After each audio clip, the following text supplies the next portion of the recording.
Welcome back, everyone, for another intercultural communications brief annotated slide, PowerPoint lecture, and audio lesson. This lesson will focus on taxonomies of cultural patterns. This information should be found in the textbook, but it's definitely associated with intercultural communications and it's good information to know. Hall's high to low context cultural taxonomy. Hall organizes cultures by the amount of information implied by the setting or the context of the communication itself, regardless of the specific words spoken.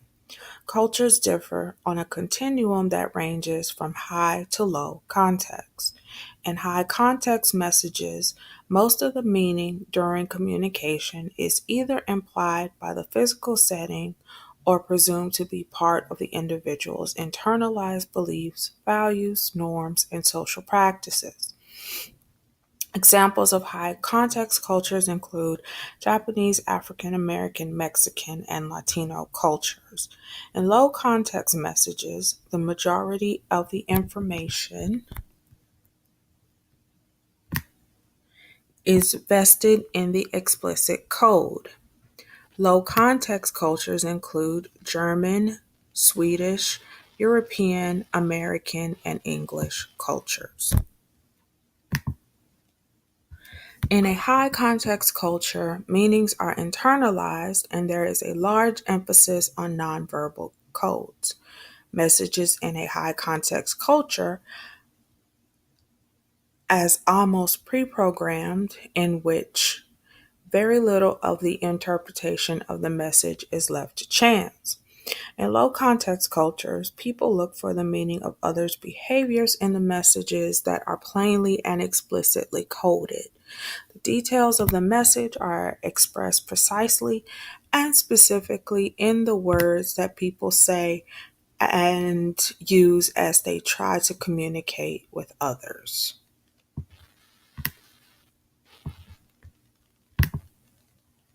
In groups and out groups. In high context cultures, it is easy to determine who is a member of the group and who is not. It is easy to tell who is acting accordingly to a specific group's norms because so much of the meanings of the messages is embedded in the rules and rituals of situations. Determining group membership in low context cultures is not as easy. The emphasis is placed on the individual in contrast to the group, as a source of self identity differs in high context and low context cultures. Hofstede's cultural taxonomy. Hofstede's values orientations. Power distance refers to the concerns that cultures have regarding the issue of human inequality.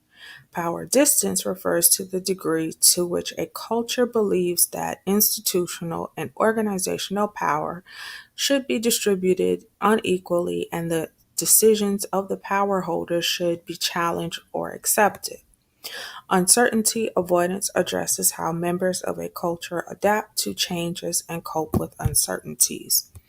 The uncertainty avoidance dimension is the extent to which the culture feels threatened by ambiguous, uncertain situations and tries to avoid them by establishing more structure.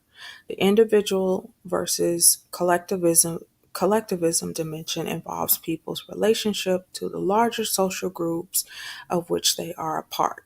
The individual collectivism dimension resides on a continuum that addresses the degree to which a culture relies on and has allegiance to the self or to the group.